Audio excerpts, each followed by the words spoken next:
Senhoras e senhores, respeitável público, está começando mais um vídeo aqui no meu canal para trazer duas situações importantes aí para você do São Paulo. A gente vai começar com uma provável escalação do São Paulo para enfrentar o Vasco no próximo sábado, duelo lá em São Januário. O São Paulo tem um compromisso muito difícil para vencer, né, pela primeira vez aí nesse Campeonato Brasileiro, vencer fora de casa e ficar ainda mais longe da zona de rebaixamento. O São Paulo começou a sua preparação, né, e aí tem algumas questões. Primeiro de tudo, o Dorival, já está confirmado, o Dorival vai mandar o que ele tem de melhor para campo, tá? Testes, algumas questões, alguns jogadores que ele ainda quer ver jogando, ele não vai fazer esses testes nesse momento. Há um entendimento de que ainda vamos mandar alguns titulares, vamos vencer algumas partidas no Brasileirão para ficar com uma tranquilidade 100%.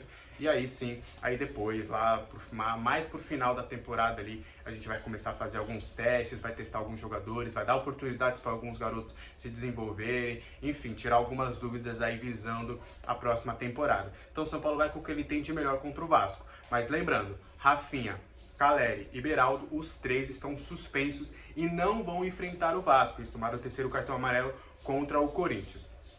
E aí o substituto natural do Rafinha será o Natan, tá? Eu sei que muitos de vocês querem ver o Moreira em ação, que gostam do Moreira e até, digamos que o Moreira, por mais que sejam três laterais diferentes, na minha concepção, o Moreira é o que ele se aproxima mais do Rafinha do que o Natan. O Natan tem características muito diferentes em relação ao Rafinha, mas hoje ele é o reserva imediato da posição.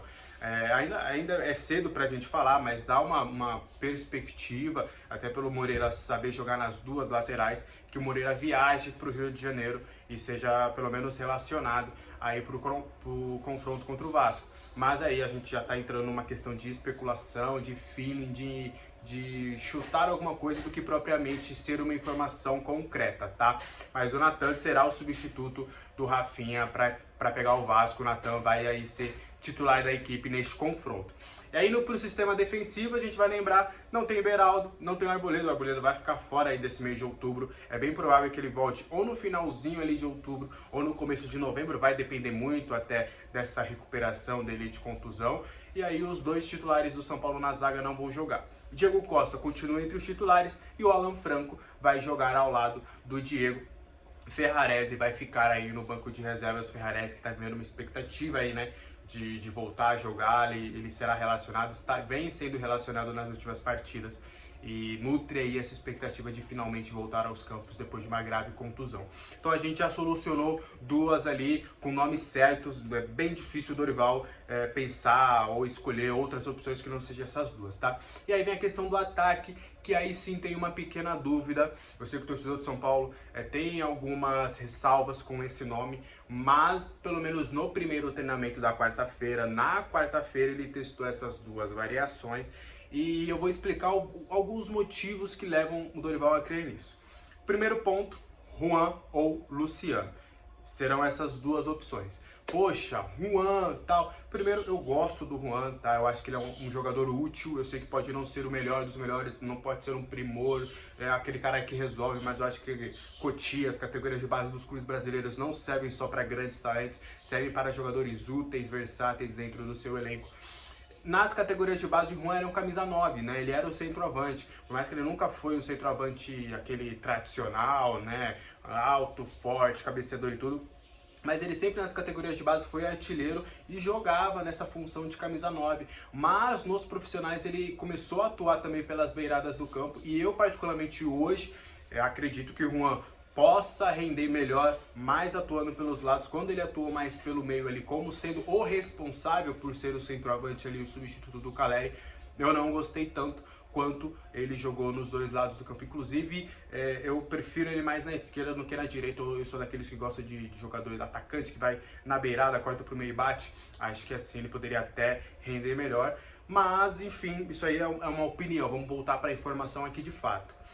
Juan ou Luciano? O Juan, ele sabe fazer a função, ele não tem ressalvas em fazer essa função de camisa 9, então ele é um cara que realmente é da posição ali, que o Dorival pode contar.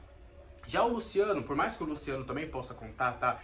Só para não parecer que o Luciano não vai jogar nessa função, mas o Luciano ele não gosta de jogar como um centroavante. O Luciano que Eu sei que muitos de vocês até já cogitaram, pô, por que ele não joga de centroavante? Porque ele não joga de centroavante, ele sabe fazer gol. O Luciano, particularmente, o Luciano não se sente confortável nessa função.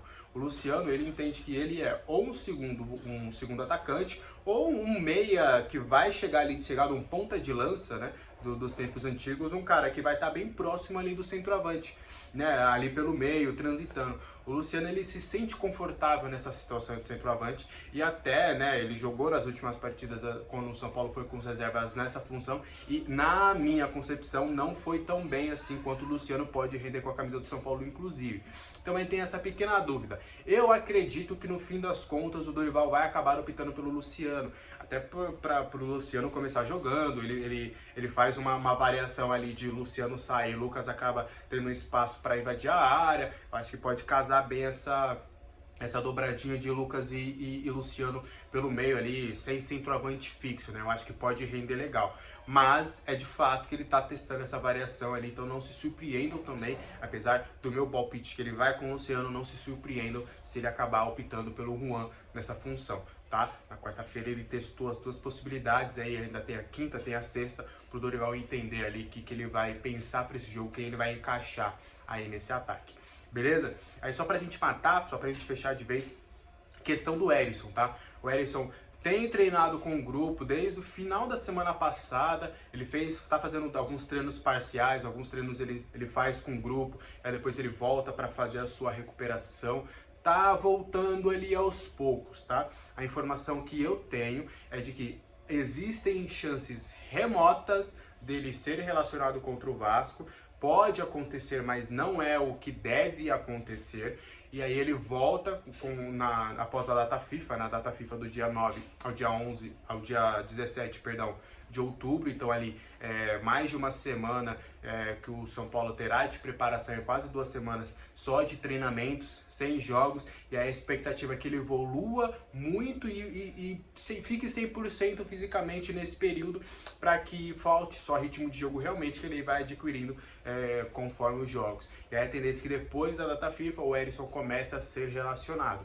E aí a perspectiva, a expectativa, o tato, o feeling da comissão técnica pro Erisson é de justamente o São Paulo conseguir os resultados, Caleri vai operar, Erisson assume a posição, e aí vem aquela questão dos testes. E aí ele vai ter algumas partidas, algumas boas partidas, tá? Porque o São Paulo projeta sair dessa situação e resolver a sua vida no Campeonato Brasileiro bem breve. Nas próximas 5, 6 partidas o São Paulo já quer estar com tudo resolvido. E aí o Erisson vai ter algumas boas partidas para a comissão técnica, para a direção entender se vale a pena tentar com o Botafogo estender o empréstimo. Eu acho que compra vai ser mais difícil, mas fazer uma força maior para o Erisson ficar na próxima temporada, e aí essa reta final vai ser crucial para o atacante, para o camisa 49, para ver se ele realmente fica no São Paulo ou não para a próxima temporada.